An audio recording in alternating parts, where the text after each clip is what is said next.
6 years ago, I started a business. Today, that business makes over $1 million a year. This is Pat, and today we're going to share with you his story and how he started a $1 million business from inside a coffee shop.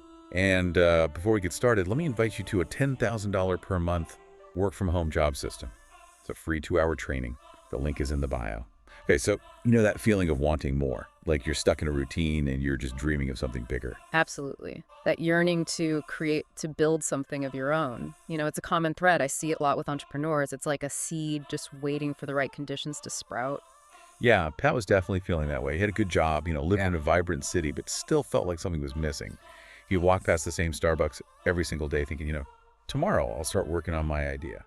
But tomorrow never seemed to come. It's so fascinating how a physical place like that Starbucks can almost become this symbol, of the barrier between where we are and where we want to be.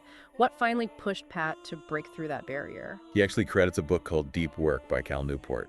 You familiar with that one? I am, yeah. Okay, cool. So it's all about achieving a state of deep focus, which Newport argues is crucial for doing meaningful work. Pat realized he needed to carve out dedicated time to focus on his idea, free from distractions. Yeah, deep work is a popular concept, but it's not always easy to put into practice. How did Pat actually apply this to his life? Did he just start spending all day at Starbucks? Not exactly. He started small, but he was incredibly consistent. He made a contract with himself to spend 2 hours every day at that Starbucks working on his project. No excuses. 2 hours a day, huh? That's a tangible commitment. It's not about overwhelming yourself. It's about that consistent, dedicated effort. What were those early steps that he took during those 2-hour sessions? Did he have like a business plan all laid out from the beginning? He actually started with a very simple idea. He wanted to create a website called Starter Story, where he would share the stories of successful businesses. He figured it would be a great way to learn from others and inspire aspiring entrepreneurs. So he focused on content creation right from the start. What was his initial strategy? Did he try to cover all kinds of businesses, or did he have a specific niche in mind? He actually had a really smart approach.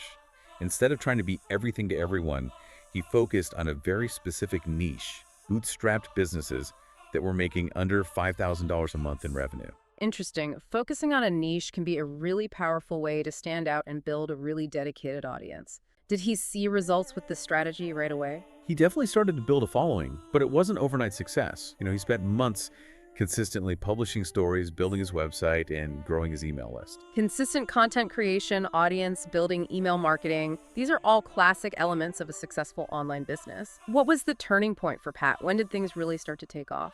Well, one of his stories ended up going viral on Reddit. It was totally unexpected, but it brought a huge surge of traffic to his site and a ton of new subscribers to his email list. Ah, the power of virality. You can't plan for it, but it can be an incredible catalyst for growth. What did Pat do to capitalize on this sudden surge of attention? Did he shift his strategy at all? He absolutely did. Up until this point, he'd been focused primarily on building his audience and providing valuable content. But the Reddit virality made him realize that he could actually turn his passion project into a real business. So the seed of an idea sprouted into a viable business plan. What were those first steps towards monetization? He started exploring different revenue models, focusing primarily on sponsorships and affiliate marketing. He realized that by partnering with businesses that aligned with his audience, he could generate income while still providing valuable content. That makes sense. Affiliate marketing and sponsorships can be very effective ways to monetize a website or newsletter, especially when you have a dedicated and engaged audience. Yeah, he really dove into research, studying case studies of other successful online businesses and learning about their revenue strategies. Yeah. He wanted to find the right fit for Starter Story and his audience. That commitment to learning and adapting is crucial, especially in the ever-evolving world of online business. It sounds like he was laying a solid foundation for future success. He definitely was. And that foundation would soon be put to the test when he received an email that changed everything. Picture this. He's checking his email one morning and boom, sees a message from the CEO of Klaviyo. Klaviyo? Yeah, a marketing automation platform. Oh yeah, I've heard of them. They're a pretty big name in the marketing world. What did they want with Pat? They were big fans of Starter Story, and they saw the potential of his platform. They offered him a sponsorship deal. Okay, sponsorships are pretty common, in the online business world. But I have a feeling this wasn't just your average sponsorship offer. You're right about that. They offered him $12,000. Especially for someone just starting out. Exactly. It was more money than he'd ever seen before. He was excited, of course, but also completely overwhelmed. It was like a dream come true, but also terrifying at the same time. Yeah. I can only imagine that whirlwind of emotions he must have felt. On one hand, validation for all his hard work, the possibility of financial freedom. On the other hand, the fear of the unknown and the risk of leaving the security of his job. He described it as feeling like he was standing at a crossroads. Should he play it safe stick with his job and take the sponsorship money as a nice bonus? Or should he take a leap of faith, quit his job, and go all in on Starter's story? That's the kind of decision that can keep you up at night, huh? The safe choice versus the risky but potentially more rewarding path. It takes a lot of courage to bet on yourself like that. And that's exactly what Pat did. He decided to take the leap. He quit his job and poured all his energy into Starter's story. Wow, what a bold move. It's not easy to walk away from a steady paycheck, especially when you have bills to pay and responsibilities. It was definitely a risk, but it was a calculated risk. He'd done his research, he had a growing audience, and a clear vision for the future of Starter's story. And 5 years later, where is he now? Did that risk pay off? 5 years later, Starter's story is $1 million business. That's incredible. It's a testament to his hard work, his willingness to take risks, and his ability to adapt and learn along the way. He often talks about how failure is part of the journey. Yeah. He's made mistakes along the way, but he's always learned from them and come back stronger. That's such an important message. You know, it's easy to get discouraged when things don't go perfectly, but it's those setbacks that often teach us the most valuable lessons.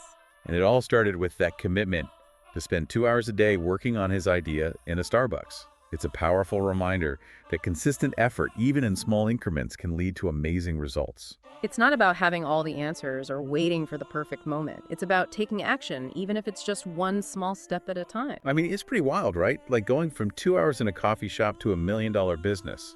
It's inspiring. It really is. It just goes to show you sometimes the biggest risk is not taking any risk at all. Exactly.